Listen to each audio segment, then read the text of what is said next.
बिस्मिल्लाहिर्रहमानिर्रहीम। आप देख रहे हैं मेरा यूट्यूब चैनल और फेसबुक पेज लीगल ईगल्स। बात करेंगे कमसिन बच्ची के अगवा के मुतल्लिक और कमसिन बच्ची माइनर बच्ची जिसको अदालतें माइनर डिक्लेयर करती हैं, पाकिस्तान का मेडिकल बोर्ड माइनर डिक्लेयर करता है और उस बच्ची की तरफ से कुछ मुकदमात बनाए जाते हैं। उस बच्ची की तरफ से उस बच्ची के सर पे, उस बच्ची के नाम से शोहरत के लिए कुछ मुकदमात दर्ज करवाए गए हैं लाहौर के अंदर।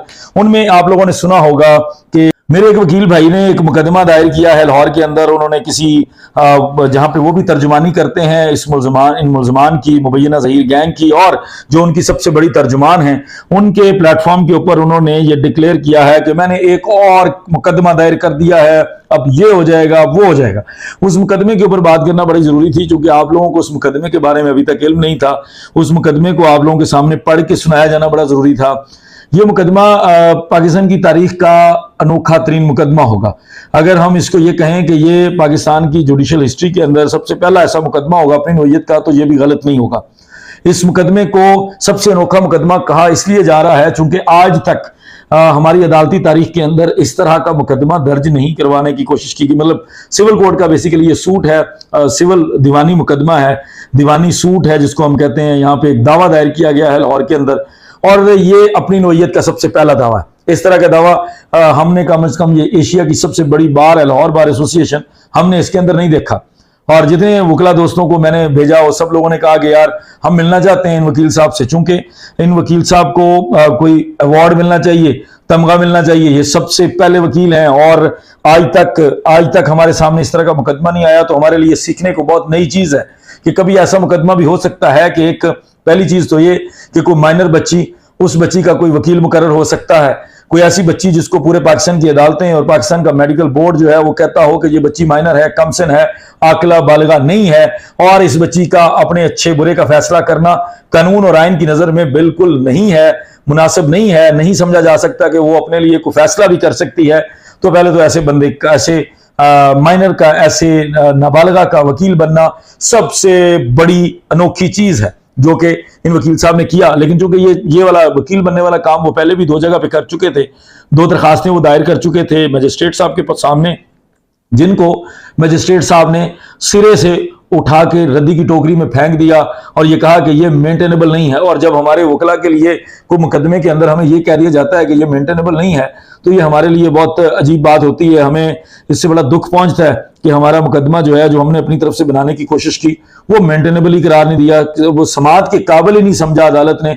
तो ये बड़ी एक तकलीफ दे बात होती है। लेकिन ये मुकदमा एक अनोखा मुकदमा है पाकिस्तान की तारीख में, हमारे लाहौर की तारीख में तो बिल्कुल भी नहीं हमने ऐसा कभी देखा कि कोई कमसिन बच्ची पहले तो वकील करती है और कमसिन बच्ची अपना दावा दायर करती है कि मैं वैसे तो कमसिन हूं, वैसे तो नाबालिगा हूं, लेकिन मेरा एक साथ निकाहनामा लगा है, उसके ऊपर मैं 18 साल की हूं और ये निकाहनामा डिस्प्यूटेड है, अदालतों के अंदर चैलेंज हो रहा है, अदालतों के अंदर इसके ऊपर सवाल उठा हुआ है, लेकिन मैं फिर भी इस निकाहनामे की बेस पर अपने वालिद और वालदा के खिलाफ, एक नाबालिगा अपने हकीकी गार्डियन के खिलाफ मुकदमा दायर कर रही है। ये सबसे अनोखी चीज है इस मुकदमे की, जो शायद मेरे भाई को पता नहीं चला, लेकिन बहरहाल उनको इस चीज के लिए क्रेडिट दिया जाना होगा कि ये पाकिस्तान की तारीख का उन्होंने सबसे पहला मुकदमा ऐसा दायर किया है जो मुकदमा समाअत के काबिल तो नहीं है लेकिन देखने के काबिल जरूर है, क्योंकि आपको इसमें बड़ी मजे की चीजें मिलेंगी। इस मुकदमे के अंदर उन्होंने दावा इस्तकरार हक का एक दावा दायर किया है और अपने वालिद को और अपनी वालदा को पार्टी बनाने वाली उस कमसिन बच्ची का वकील अपने आप को जाहिर किया है और अदालत के अंदर रीडर साहब से सिर्फ एक तारीख ले ली जिसके अंदर नोटिस के लिए, जो हमारा रूटीन का प्रोसीजर होता है, रूटीन के लिए एक लंबी सारी तारीख ली है। 23 तारीख को ये दावा दायर किया गया है लाहौर की सिविल अदालत में। जज साहब के सामने ये मुकदमा दायर किया गया है। उन जज साहब का नाम है, ये सिविल जज फर्स्ट क्लास हैं लाहौर के और मोहम्मद यासिर राना है। और इन्होंने जो नोटिस जारी किए हैं उन्होंने सिर्फ बज़ाहिर नजर आ रहा है कि उनकी तरफ से सिर्फ साइन किए गए हैं और ये एक रीडर ने नोटिस लिखकर 23/7 के इस दावे को 6/9 के लिए, 6 सितंबर के लिए फिक्स कर दिया है लाहौर के अंदर, ताकि इस दावे को शान शौकत के साथ 6/9 को खारिज किया जा सके। या जब भी दूसरी तरफ अगर ये हमें नोटिस करवाएं, अगर ये समझते हैं कि हम नोटिस कर रहे हैं उनको, हम उनको भेज रहे हैं और उनको मौका दे रहे हैं कि उनको सुना जा सके, तो ये पहली डेट को, पहली जो तारीख होगी उसके ऊपर खारिज होने वाला मुकदमा है। बड़ी मजेदार चीजें लिखी हैं। ये वही वकील साहब हैं जिन्होंने उसी दिन अदालत के अंदर खड़े होकर कहा है कि बच्ची दारुल अमान के अंदर है और ये वही वकील साहब हैं जिनके सामने वो एप्लीकेशन है जिसके ऊपर लिखा हुआ है कि बच्ची का शौहर के साथ झगड़ा हो चुका है। बच्ची दाता दरबार में रहते हुए ये दायर कर रही है दरखास्त कि मैं दारुल-उलूम जाना चाहती हूँ। बच्ची ये कहती है कि किसी रिश्तेदार के घर रात गुजार रही हूँ। बच्ची ये कहती है कि मेरे सर पे छत नहीं है, मैं बेसरो सामानी के आलम में लाहौर में रह रही हूँ। मुझे वालिदैन की तरफ से भी हिफाजत नहीं है, जो कि उनके वालिदैन की तरफ से दोबारा इंश्योर कर दिया गया कि आपको हिफाजत है। ये सब कुछ बोलते हुए वकील साहब को अचानक ये दावा दायर करना पड़ता है जिसके अंदर वो लिखते हैं, एक हमारा फॉर्म होता है, फॉर्म नंबर 14, वो हमारे दावों के साथ उसको अपेंड किया जाता है, लगाया जाता है, नेक्स्ट किया जाता है। बड़ा मजेदार सा मुकदमा है, बड़े मजेदार से उसके पॉइंट्स हैं। मैं आपको बता देता हूं, पढ़ के सुना देता हूं क्योंकि आप लोगों के लिए पढ़ना मुश्किल हो जाएगा। जिस तरह की उर्दू में उन्होंने लिखा हुआ है कि मुदैया आकिला और बालिगा है और अपना अच्छा बुरा बेहतर समझती है। सबसे पहला झूठ जो कि पाकिस्तान की अदालतें उस बच्ची को कमसिन डिक्लेयर कर चुकी हैं। मेडिकल बोर्ड के बाद अदालतों ने भी अपने फैसलों में उस बच्ची का नाम भी लेना मुनासिब नहीं समझा, बल्कि उस बच्ची को एक कमसिन नाबालिगा कहकर मुखातिब किया है। यह कि मुदैया ने मौरखा 16/4/22 को अपने होशो हवास में और बिला जबरो इकराह व तरगीब गैर अपनी आजादाना रजामंदी से उन्होंने लिखा है, मुद्दा अलैह नंबर 1 और 2 का घर छोड़कर लाहौर आई। मुद्दईया को किसी ने भी बहलाया, फुसलाया या वरगलाया ना है। जो पूरी दुनिया साबित कर चुकी है कि बच्ची को लाया गया है, वो आज भी वकील साहब अपने हाथों से इतना बड़ा झूठ इस दावे के अंदर तहरीर कर रहे हैं। ये मुद्दा अलैह के घर से भागकर आने की वजह मुद्दा अलैह नंबर 1 और 2 का नारवा सलूक है और मुदैया की शादी जबरदस्ती अपने माली फायदा के लिए करीबी अजीज से करना है।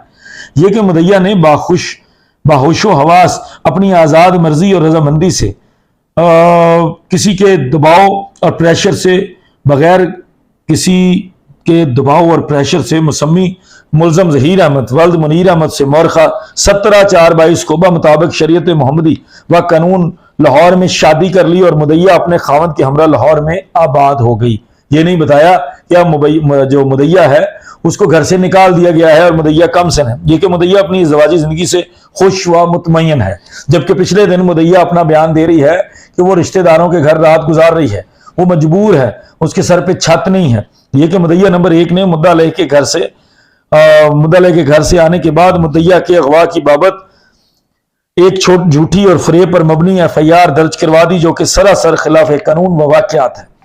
यह कि मुद्दा अलैहान को इल्म था कि मैंने निकाह मुताबिक शरीयत मोहम्मदी कर लिया है, इसके बावजूद मुद्दा अलैह नंबर 1, 2 मुसलसल मुदैया को अगवा कह रहे हैं और मुदैया के जायज शरई व कानूनी निकाह को तस्लीम ना कर रहे हैं। यह कि मुद्दा अलैह नंबर 1 तमाम हकीकत से वाकिफ होने के बावजूद भी मुदैया के जायज और शरई कानूनी रिश्ते को मानने से इनकारी है और मुदैया के शौहर पर झूठी और बेबुनियाद है, फिर वही फजूल बात, और मुझे और मेरे शौहर को हरासा किया जा रहा है।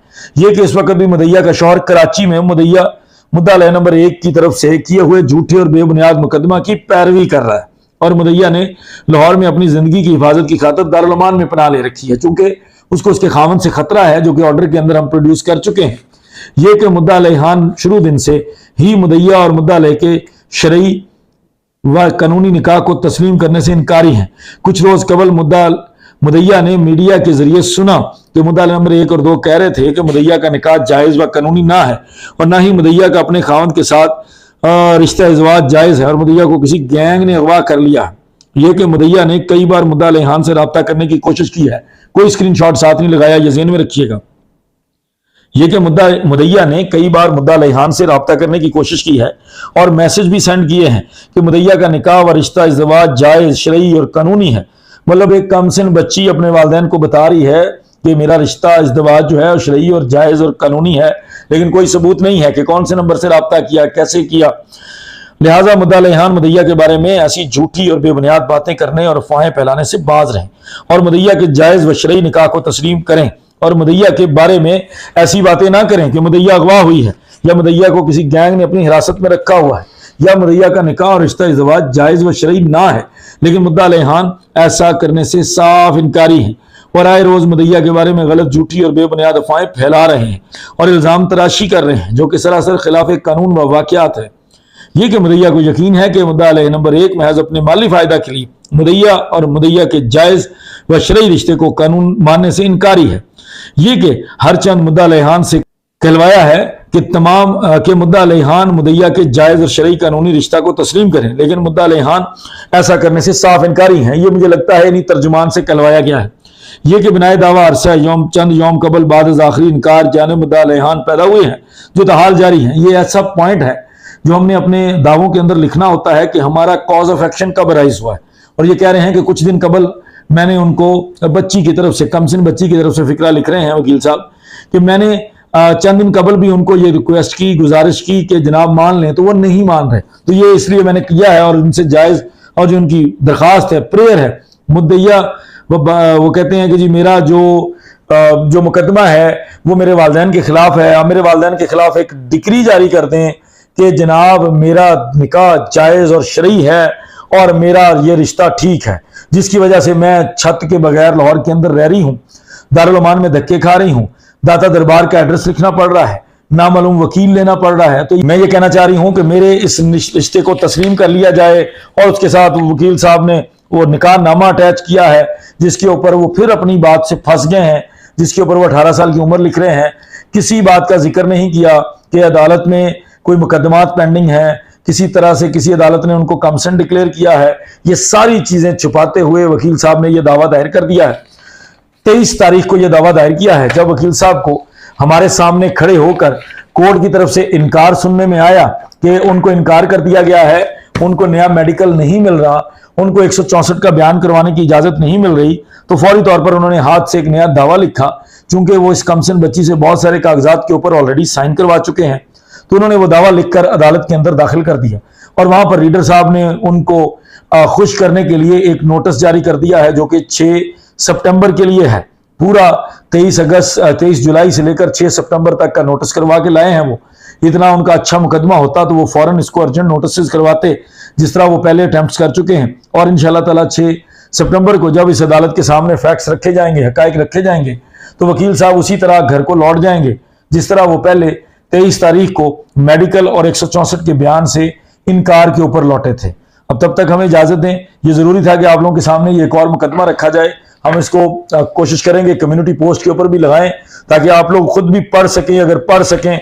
लेकिन चूंकि थोड़ा सा उनकी हाथ की लिखाई है और लिखाई भी पूरी सूरी है, डॉक्टर मुबैना डॉक्टर जहीर की तरह की है, तो अगर आपको पढ़ने में दुश्वारी होगी तो हम फिर आपको पढ़ के सुना देंगे। तब तक मुझे इजाजत दें। बहुत शुक्रिया। अस्सलाम वालेकुम।